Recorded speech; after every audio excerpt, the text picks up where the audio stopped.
Good morning dear students and parents.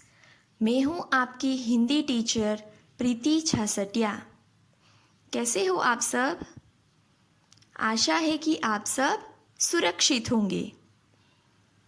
आज का thought है अपनी शक्तियों पर भरोसा करने वाला कभी असफल नहीं होता। आज हम हिंदी ग्रामर में चैप्टर नंबर 2 सीखेंगे। उसके पहले एक क्वेश्चन, आप लोग अंग्रेजी में A for apple, B for ball, C for cat जो सीखते हो उसको आप क्या बोलते हो? आप लोग कहोगे उसको लेटर्स बोलते हैं। इंग्लिश में आप उसको लेटर्स कहते हो। और जब पूरी ABCD होती है ABCD Z तक, तो आप उसको क्या बोलते हो? आप बोलते हो alphabets, capital alphabets, small alphabets, ऐसा बोलते हो। ओके, तो जैसे अंग्रेजी में लेटर्स होते हैं और अल्फ़ाबेट, उनको मिला के अगर लिखते हैं तो अल्फ़ाबेट बोलते हैं। अगर अकेला A या अकेला B होता है तो उसको आप लेटर बोलते हो। तो वैसे ही आज हम हिंदी में सीखेंगे वर्ण और वर्णमाला। आज का हमारा चैप्टर 2 है वर्ण और वर्णमाला। जैसे इंग्लिश में ABCD को लेटर्स कहते हैं और A to Z लिखा हो उसको अल्फ़ाबेट्स कहते हैं, वैसे हिंदी में जो आप लिखते हो क ख ग, उसको हम बोलेंगे वर्ण। और क ख ग पूरा श्र तक लिखा हो, श्रमिक का श्र तक, तो उसको हम बोलेंगे वर्णमाला। तो आज हम यही सीखेंगे, वर्ण और वर्णमाला। वर्ण और वर्णमाला।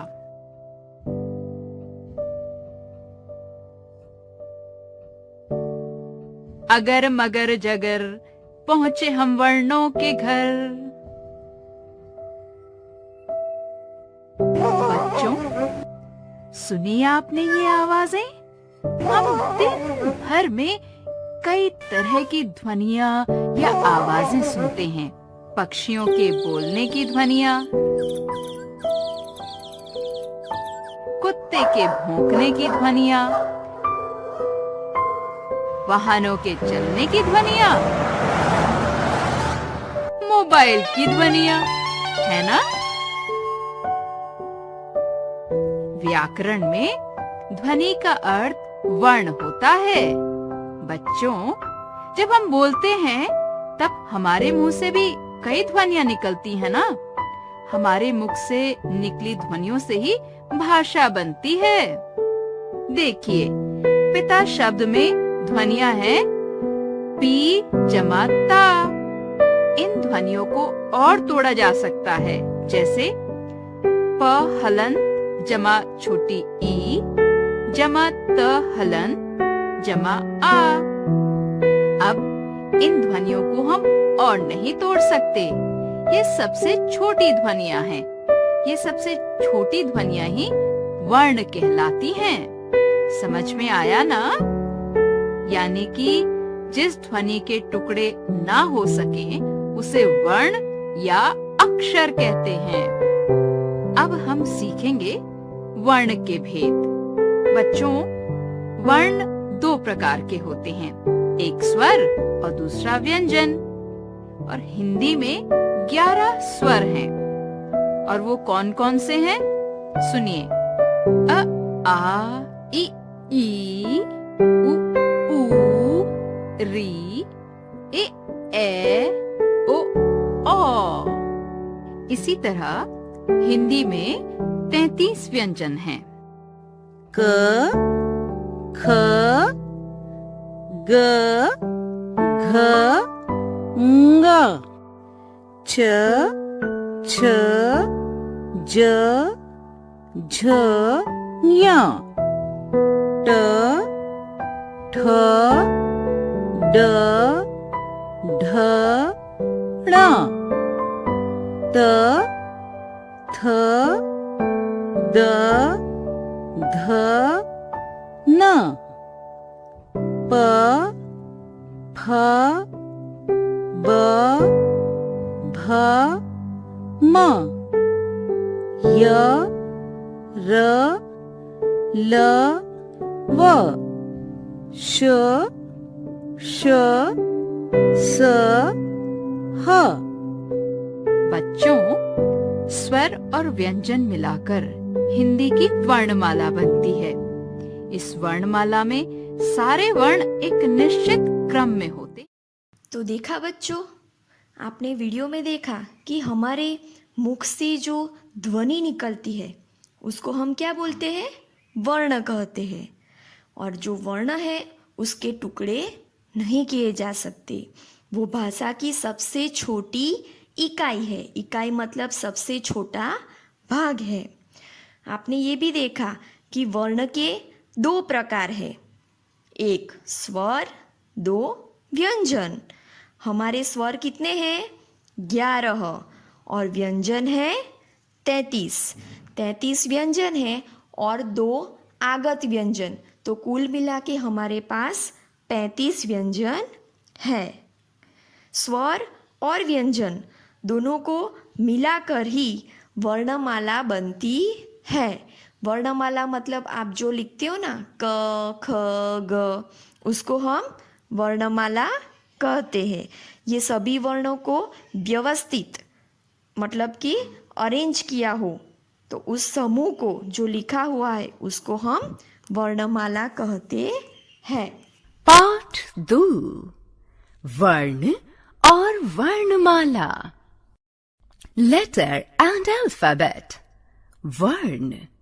प्यारे बच्चों, जब हम बोलते हैं तो हमारे मुख से कुछ ध्वनियां निकलती हैं जो हमें कुछ अर्थ बताती हैं और तब कोई बात हमारी समझ में आती है। कलश शब्द की ध्वनि है क जमा अ जमा ल जमा अ जमा श जमा अ। माला शब्द की ध्वनि है म जमा आ जमा ल जमा आ। हम इन ध्वनियों के और टुकड़े नहीं कर सकते। ध्वनियों के लिखे जाने वाले रूप को वर्ण या अक्षर कहते हैं। यह भाषा की सबसे छोटी इकाई होती है।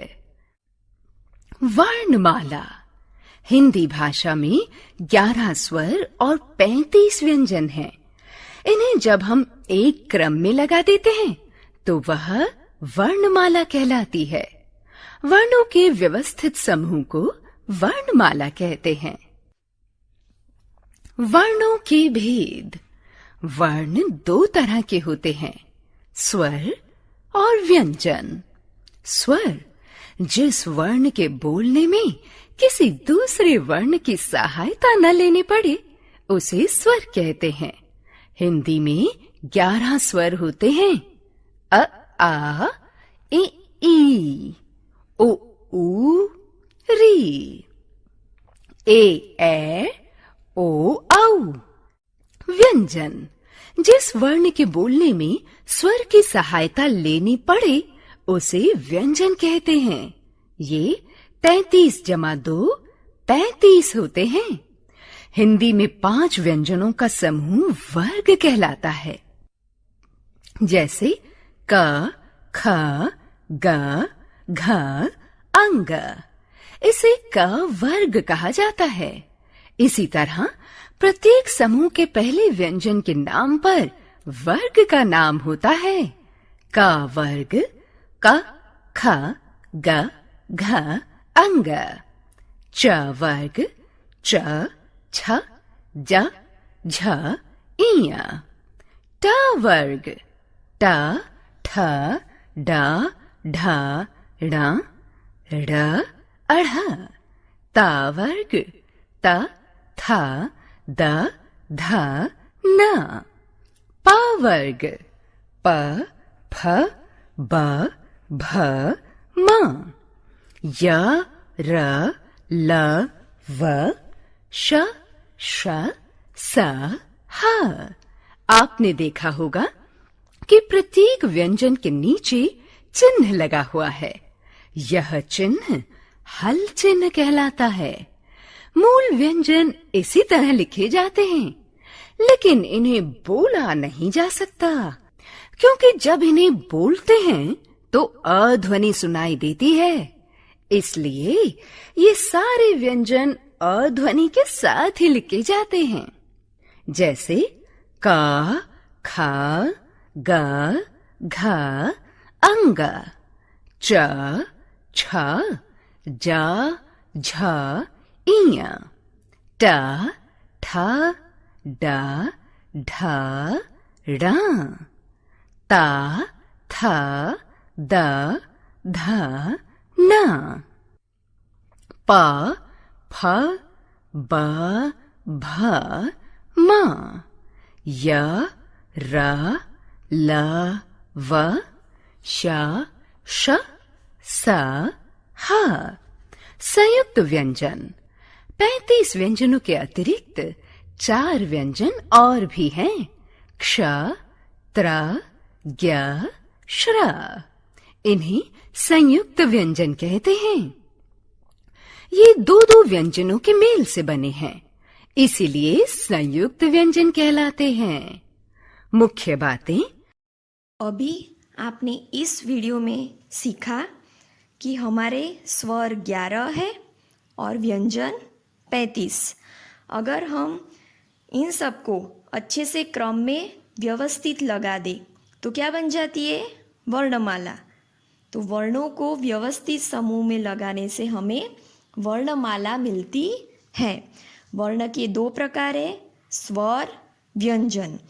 स्वर मतलब जिस वर्ण को बोलने के लिए हमें दूसरे वर्ण की सहायता मतलब हेल्प न लेनी पड़े, उसको हम स्वर कहते हैं। जैसे कि अ, आ, ई, उ, ऊ, री, ए, ऐ, ओ, औ। व्यंजन जिस वर्ण की बोलने में स्वर की सहायता लेनी पड़े उसे क्या कहते हैं? व्यंजन कहते हैं। हमारे पास 33 व्यंजन हैं और 2 आगत व्यंजन, तो कुल मिला के हमारे पास हुए 35 व्यंजन। अब हिंदी में आप देख सकते हो कि यहाँ पे वर्ग दिए। हिंदी में कुल वर्ग 5 दिए हैं। वर्ग मतलब समूह, 5 व्यंजनों का समूह। जैसे कि क वर्ग है, उसमें क, ख, ग, घ, अंग ऐसे है। तो ये 5 को मिला के एक वर्ग बन गया, उसका नाम दे दिया क वर्ग। तो आप देख सकते हो कि हर एक वर्ग का नाम उसके फर्स्ट वर्ण से दिया है। क वर्ग, च वर्ग, ट वर्ग, त वर्ग और प वर्ग। तो ये लिखे हुए हैं व्यंजन हमारे। अब आप ये सभी व्यंजनों में देख सकते हो कि नीचे एक चिन्ह लगा हुआ है, उसको हम बोलेंगे हल चिन्ह। हमारे जो मूल व्यंजन है वो हम इसी तरह से लिखते हैं, पर जब हमें बोलना हो तो हम इसको बोल नहीं पाएंगे, क्योंकि जब भी हम बोलेंगे इसके पीछे हमें अ ऐसी ध्वनि सुनाई देगी। आप भी बोल सकते हो घर पे, बोलो क, ख, ग, पीछे अ ऐसी ध्वनि सुनाई दे रही है। तो इसको अगर लिखना हो तो आप ऐसे लिख सकते हो, पर बोलने के समय हमें व्यंजन के साथ अ स्वर मिलाना पड़ता है। तो इसको हम अ स्वर के साथ इस तरह से लिख सकते हैं।